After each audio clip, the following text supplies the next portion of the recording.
আসসালামু আলাইকুম। আপনারা সবাই কেমন আছেন? আশা করি সবাই অনেক ভালো আছেন। আলহামদুলিল্লাহ আমরা অনেক ভালো আছি। অনেক গরম পড়ছে। প্রচুর গরমে কিন্তু রিচ ফুড না খাওয়াই ভালো। এখন সবজি যত বেশি খাবেন তত বেশি কিন্তু ভালো হবে। সেই থেকেই আমি আজকে করলা ভাজি করে দেখাবো। এইভাবে তৈরি করলে কিন্তু একটু তিতা লাগবে না। ইভেন অনেক কম তেলে অনেক সুন্দর একটা ভাজি আপনারা তৈরি করে নিতে পারবেন। আমার এই করলা ভাজি সবাই অনেক বেশি পছন্দ করে। আমি করলার আলুটা কেটে নিয়েছি। এই যে দেখুন, আপনারা আসলে যে যেমনভাবে পারেন তেমনভাবে কেটে নেবেন। তো প্রথমে আমি কড়াইতে দিয়েছি পেঁয়াজ মরিচটা দিয়ে একটু সামান্য ভেজে নিয়েছি হালকা। তারপরে আমি দিয়ে দিলাম করলাগুলো। তারপরে আমি তেমন কোনো মশলা এখানে ইউজ করব না, শুধু হলুদ গুঁড়া হাফ চা চামচ, লবণটা পরিমাণ মতো, আর দিয়ে দেব আমি আদা রসুন বাটা হাফ চা চামচ।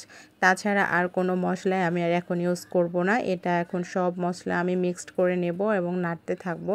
আপনারা যদি মনে করেন যে অনেকেই আছেন অনেক তেল ব্যবহার করেন এবং ভাজিটা তেলেই সেদ্ধ করেন, সেক্ষেত্রে আপনারা এখানে ডিমা আছে তেল দিয়ে এটা করে নিতে পারবেন, কিন্তু আমি খুব একটা তেল এটাতে ইউজ করব না। এই জন্য এখানে হালকা একটু পানি দেব। পানিটা দিয়ে আমি আলু এবং করলাগুলো সেদ্ধ করে নেব।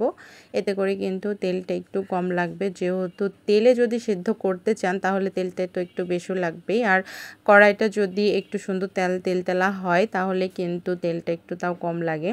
তো এই যে আমি একটু ঢাকনা দিয়ে ঢেকে এটা আমি সেদ্ধ করে নেব। আর করলা ভাজির একটা মেন বিষয় হচ্ছে, করলা ভাজি যখন করবেন সেটা একই হিটে করার চেষ্টা করবেন, সেটা লো হিট হোক বা হাই হিট হোক, যে হিটে শুরু করবেন সেই হিটে কমপ্লিট করবেন। এতে করে কিন্তু তিতাটা অনেক বেশি কম হয়।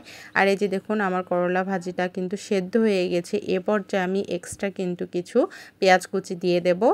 দিয়ে আমি এটা এখন শুধু নাড়তে থাকবো। আর আমি এই পর্যায়ে সামান্য আর একটু তেল ইউজ করব। এই তেলটাই কিন্তু মেইনলি ভাজিতে থেকে যায় এবং খুব সুন্দর একটা তেলতেলা সুন্দর চলে আসে। ভাজিটাও অনেক সুন্দর হয়। প্রথমে দিলে কিন্তু ভাজিতে টেনে নেয়। তো প্রথমেও আমি ইউজ করেছি, কিন্তু এই পরে এসে আবারও একটু তেল ইউজ করলাম। তো তেল আর পেঁয়াজটা দিয়ে এখন শুধু আমি নাড়তে থাকবো। আর পরিমাণ মতো যদি লবণ লাগে টেস্ট অনুযায়ী লবণটা দিয়ে নেব। দিয়ে এই যে ভাজিটা সুন্দর করে দেখুন, আমার কিন্তু ভাজিটা হয়ে গেছে। শুধু নেড়েছি আর তেমন কোনো কিছু করিনি। আর এটা একদমই লো হিটে আমি করে নিয়েছি। আমি ইন্ডাকশন ওভেনে করেছি, আপনারা চাইলে গ্যাস ফ্লেমও করে নিতে পারেন। আর এই যে তৈরি হয়ে গেছে আমার করলা ভাজি। আশা করি আপনাদের সবার অনেক বেশি ভালো লেগেছে। সবাই ভালো থাকবেন, সুস্থ থাকবেন। আল্লাহ হাফেজ। আসসালামু আলাইকুম।